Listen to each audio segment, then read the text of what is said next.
Hello दोस्तों, नीलकमल recipe में मैं नीलकमल आपका बहुत बहुत स्वागत करती हूँ। आज भी मैं आपके सामने बहुत ही अच्छे से किचन टिप्स लेकर आई हूँ, जो कि आपका बहुत सारा पैसा बचाएंगे और बहुत सारा आपका समय भी बचाएंगे। और ऐसे टिप्स हैं जो आप जानते भी नहीं हैं, लेकिन हम लोग अनजाने में बहुत सामान फेंक देते हैं। तो वो सामान का हम उपयोग बताएंगे कि आप उन सामान को फेंकें नहीं और आप किस तरह से उनका उपयोग कर सकती हैं। ये बहुत ही अच्छे से किचन टिप्स हैं, इनको ज़रूर कीजिएगा। तो चलते हैं अपनी पहली वीडियो की तरफ। तो देखिए, ये हैं हमारे बेकार दुपट्टे जो हम यूज ही नहीं करते हैं, या तो हम इनको किसी को दे देते हैं या ये हमारे घर के कोने में इधर उधर पड़े रहते हैं। और ये है मेरा कुशन, इसका कवर फट गया था। तो मैं आज आपको बताऊंगी कि आप अपने दुपट्टे का कुशन का कवर किस तरह से बना सकते हैं। बहुत ही सरल तरीका है, ना आपको कुछ सिलना है और ना ही इसमें कुछ भी आपको बुनना है। ये बहुत सरल तरीके से 5 मिनट के अंदर आपका कुशन का कवर बनकर तैयार हो जाएगा। तो सबसे पहले हम दुपट्टे को बिछा लेंगे और बिछाने के बाद अपने कुशन को हम बीचों बीच में इस तरह से रख देंगे। और रखने के बाद इधर साइड से हम इसको इस तरह से ढक देंगे, दूसरी साइड से भी हम कुशन कवर को ढक देंगे। और ढकने के बाद दुपट्टे को हम दोनों साइड से इस तरह से उठाएंगे, जिससे हमें ये पता चल जाए कि हमने जो कुशन है वो बिल्कुल सेंटर में रखा है, क्योंकि अगर किनारे पे होगा तो हमारी जो डिज़ाइन है वो सही नहीं बनेगी। तो देखिए, इस तरह से हमने ये कुशन को रखा है और एक साइड से हम इस तरह से इसको मोड़ेंगे, जैसे हम रस्सी मोड़ते हैं ना, उस तरह से हम रस्सी की तरह ही दुपट्टे को एकदम बटेंगे, जैसे रस्सी बनाई जाती थी पहले, इस तरह से। तो देखिए, हमने इस तरह से मोड़ के इसको बना लिया। इसी तरह से हम जो दुपट्टे की दूसरी साइड है उस साइड को भी हम इसी तरह से रस्सी की तरह बट लेंगे। और बटने के बाद देखिए, कुछ हमारा दुपट्टा इस तरह से नज़र आएगा। और ये करने के बाद अब हम दोनों जो साइडें हैं दुपट्टे की, जिनको हमने रस्सी की तरह बट लिया है, कुछ इस तरह से हो गई हैं। तो हम इस तरह से उनको दोनों साइड में करते हुए बीच में एक गांठ लगा के पीछे की साइड में हम इस तरह से इसको ले जाएंगे। और ले जाने के बाद देखिए, कुछ इस तरह से ये लगेगा कि बहुत ही अच्छी सी डिज़ाइन बन गई है। और इसके बाद हम इस कुशन को पलट देंगे। और पलटने के बाद ये जो दोनों सिरे बचे हैं हमारे दुपट्टे के, उनको भी हम थोड़ा सा मोड़ देंगे, क्योंकि दोनों साइड थोड़ी सी खुल गई हैं। और मोड़ने के बाद हम लेंगे एक रबड़ बैंड, और रबड़ बैंड से हम जो ऊपर के दोनों साइड हैं, जो किनारियां हैं दुपट्टे की, उनको रबड़ बैंड से हम कस देंगे, जिससे किनारियां खुले नहीं। तो कोई भी रबड़ बैंड आप ले सकती हैं, या कोई अगर आपके पास रबड़ पड़ी हो उसको भी आप कस सकती हैं। तो देखिए, इस तरह से हमने 2-3 फोल्ड लगा कर दुपट्टे की जो किनारियां हैं उनको रबड़ बैंड से इस तरह से कस दिया है। और कसने के बाद जो दोनों सिरे हैं दुपट्टे के, उनको हम आगे की साइड में इस तरह से एक फूल की तरह बना देंगे। तो जो इनके जो किनारे हैं उनको हम जो हमने मोड़े थे दुपट्टे, उन दुपट्टों में फंसा देंगे। और इस तरह से बहुत ही सुंदर सा देखिए किस तरह से फूल बनकर एक तैयार हो गया। तो ये आपका बहुत ही अच्छा सा कुशन कवर बनकर तैयार हो गया।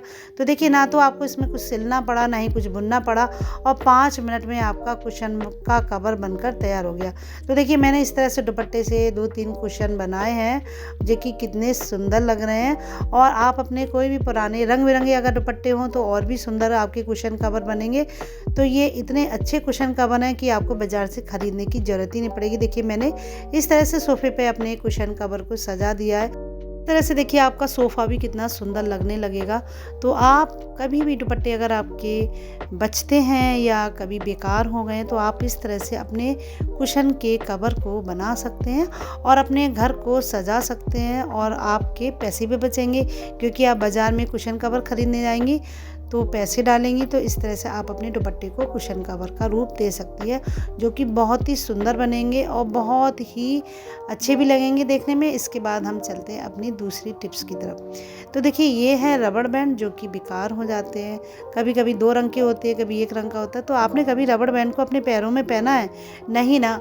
तो मैं आपको बताऊंगी कि आप अपने पैरों में रबड़ बैंड को पहन लीजिए, और पहनने के बाद मैं आपको बताऊंगी कि आप इनका क्या उपयोग में ले सकती हैं।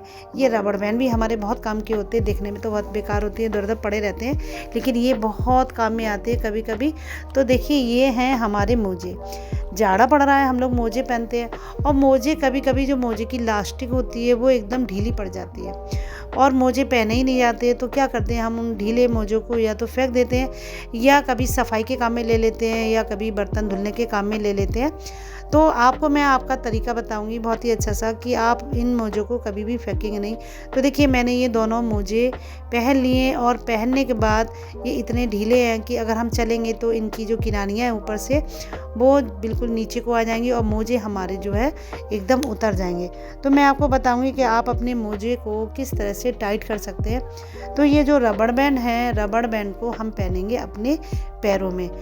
अक्सर क्या होता था, पहले हम बचपन में भी इस तरह से रबड़ बैंड लगा लेते थे, लेकिन उससे हमारा पैर जो है बहुत टाइट हो जाता था, जो कि बहुत नुकसानदायक भी होता था। तो ये रबड़ बैंड इतने टाइट नहीं होते हैं, इनको हम अपने पैरों पे इस तरह से लगा लेंगे और उसके बाद जो मोजे की किनारी है उसको थोड़ा सा मोड़ देंगे। तो आपके जो मोजे हैं बिल्कुल भी ढीले नहीं होंगे और ना ही रबड़ बैंड इस तरह से दिखेगा। और इस तरह से आप अपने मोज़ों को दोबारा से पहन सकती हैं, इनको आप फेंकेंगी नहीं। और इस तरह से मोज़े आपके बहुत ही काम के हो जाएंगे। क्या होता है, ढीले मोज़े हम अक्सर फेंक ही देते हैं। तो देखिए इस तरह से मैंने दोनों मोज़े में रबड़ बैंड लगा दिया है और लगाने के बाद देखिए कितने अच्छे हमारे मोज़े हो गए, टाइट हो गए हैं। और इस तरह से हम अपने मोज़ों को जूते पर भी पहन सकते हैं या चप्पल पर भी पहन सकते हैं। हमारे मोज़े बिल्कुल भी ढीले होकर नीचे नहीं गिरेंगे। ये बहुत अच्छी सी टिप्स है। कभी भी आपके मोज़े ढीले हो जाएँ तो मोज़ों को आप इस तरह से रबड़ बैंड लगाकर पहनिएगा, आपके मोज़े एकदम टाइट हो जाएंगे और आपके मोज़े काफ़ी दिन तक चलेंगे। तो ये बहुत अच्छी सी टिप्स है। अगली बार मोज़े को फेंकने से पहले इस टिप्स को ज़रूर कीजिएगा, ये आपके बहुत सारे पैसे भी बच जाएगी। इसके बाद चलते हैं हम अपनी अगली टिप्स की तरफ। ये हैं हमारे दीपावली के बचे हुए चीनी के खिलौने और बतासे। कभी कभी दीपावली पर खिलौने बच जाते हैं जो कि हमारे इस्तेमाल में ही नहीं आते, या तो वो पड़े पड़े ख़राब हो जाते हैं या हम अक्सर उनको गाय को दे देते हैं। तो मैं आपको बताऊंगी कि आप इन खिलौने से किस तरह से एक मीठी डिश बना सकती हैं जो कि बहुत ही स्वादिष्ट बनेगी और आपका जो बचा हुआ खिलौना है वो आपके काम में भी आ जाएगा। तो इसके लिए चाहिए हमें एक सूखा नारियल, और सूखे नारियल को हम ग्रेटर से ग्रेट कर लेंगे।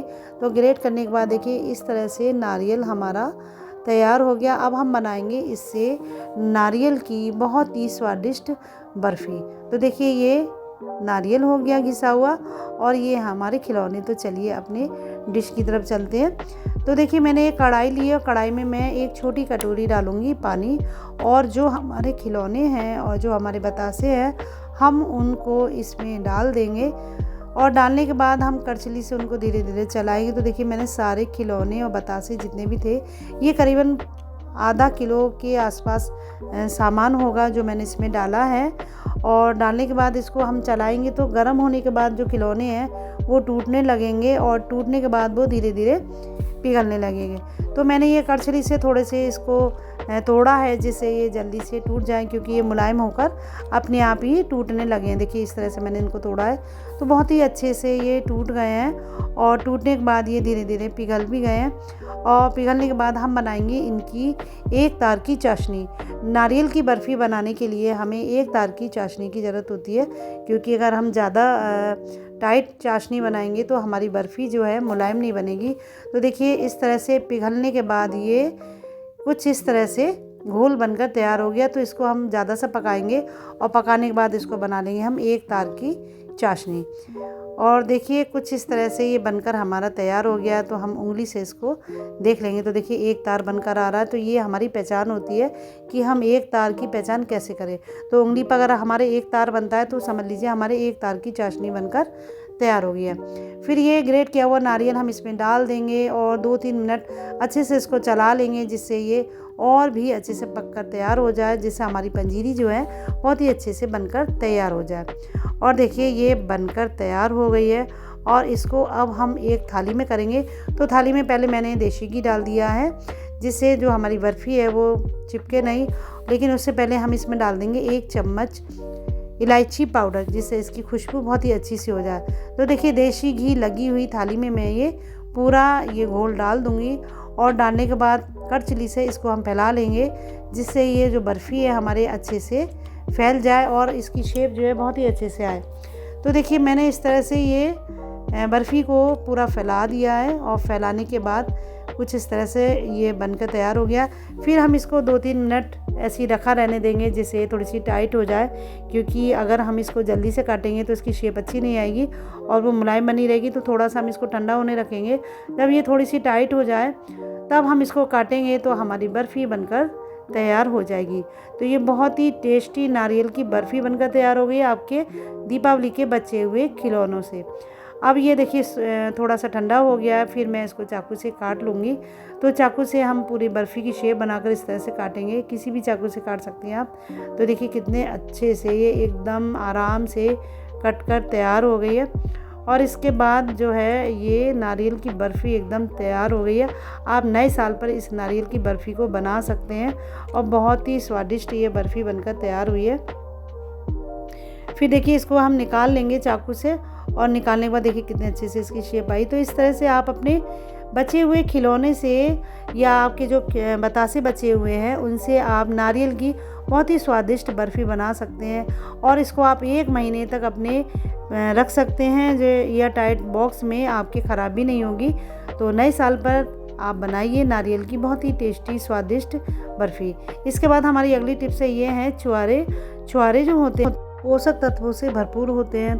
तो रोज़ रात को 2 छुआरे खाना चाहिए और खाने के बाद गर्म दूध पीना चाहिए। तो इससे दांतों में जो कमज़ोरी होती है और जो हड्डियों की कमज़ोरी होती है, हड्डियों में दर्द होता है, वो ठीक हो जाएगा और इससे आपकी जो कैल्शियम की कमी होती है ना शरीर में, वो भी दूर हो जाएगी। तो आपकी कभी भी आपकी हड्डियों में दर्द हो, दांतों में दर्द हो, आप छुआरे खाना शुरू कर दीजिए और साथ ही गर्म दूध पीजिए। ये बहुत ही अच्छी सी होम रेमेडी है जो कि आपके शरीर में हड्डियों को मजबूत करेगी। तो आपको सारी टिप्स कैसी लगी मुझे कमेंट बॉक्स में ज़रूर बताइएगा। मिलते हैं आपसे अगली वीडियो में, तब तक के लिए bye bye, have a nice day, thank you, happy new year.